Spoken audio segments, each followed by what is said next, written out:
but your flag decal won't get you into heaven anymore. They're already overcrowded from your dirty little war. Now Jesus don't like killing, no matter what the reason's for, and your flag decal won't get you into heaven anymore.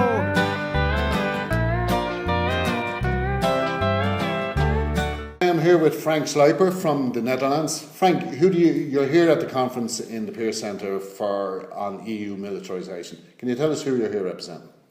I work for the Dutch campaign against arms trade, and I came here to present a report about EU crisis and the role of military spending, how that played a role in the crisis, and how that has affected, and very little been reported about, because all the talk is about the role of the banks and all that issues, which do play a very important part. But I thought it's very important also, especially for countries in southern Europe, to show how decades of high military spending have contributed to deficits, to state debts, and how another policy of much less military spending would have contributed to policies that would not have forced austerity measures as we've seen them over the past year. So basically you're saying the austerity that Ireland, Spain, Portugal,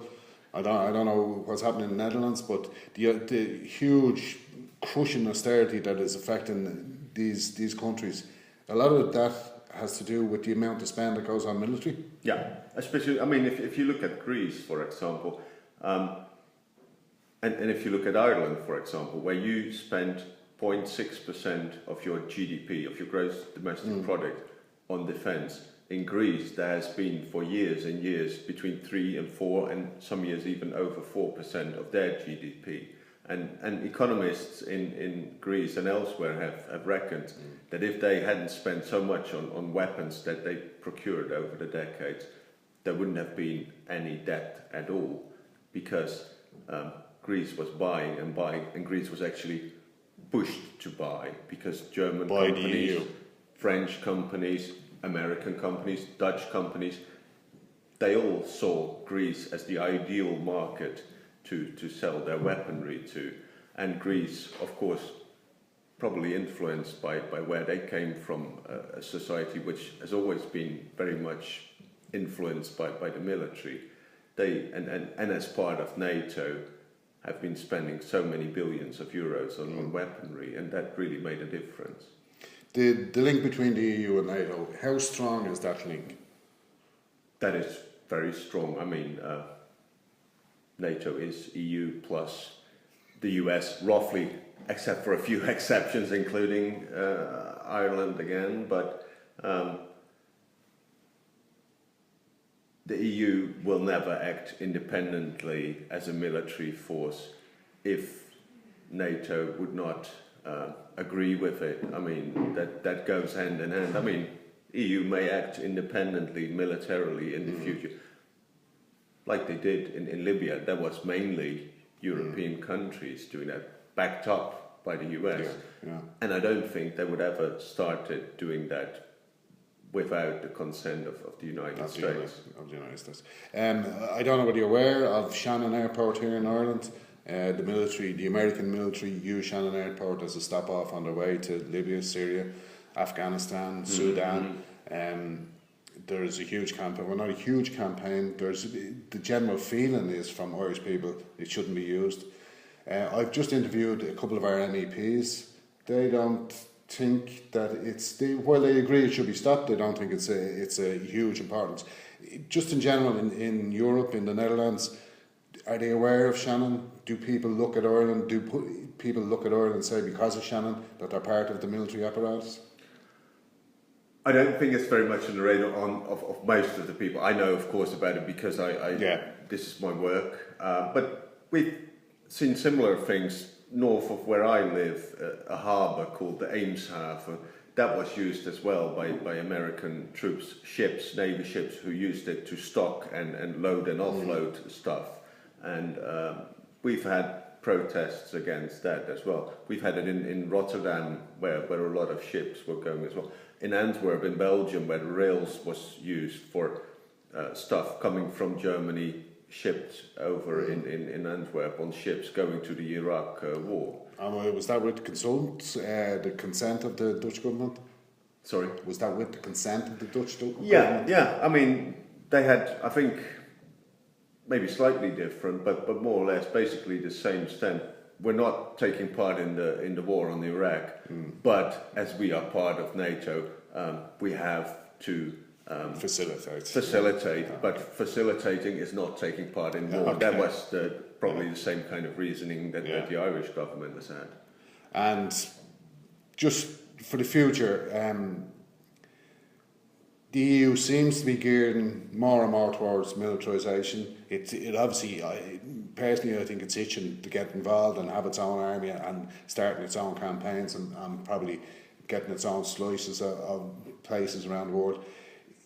What's the possibility of stopping this? What's the possibility within Europe of having a anti-militarisation campaign, or is there one, or what is the way forward on this? First of all, I think the starting point obviously is information, awareness of people, because most of the people, it's not on their radar. And why is that? Because these are not the kind of issues that Brussels itself drums up. I mean, if you look well in certain media, you will find some information. If you look well at the website of the European Commission, you will find some information. Same with the European Defence Agency.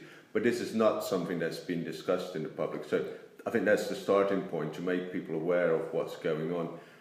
Publish in newspapers, on the radio, in whatever media possible.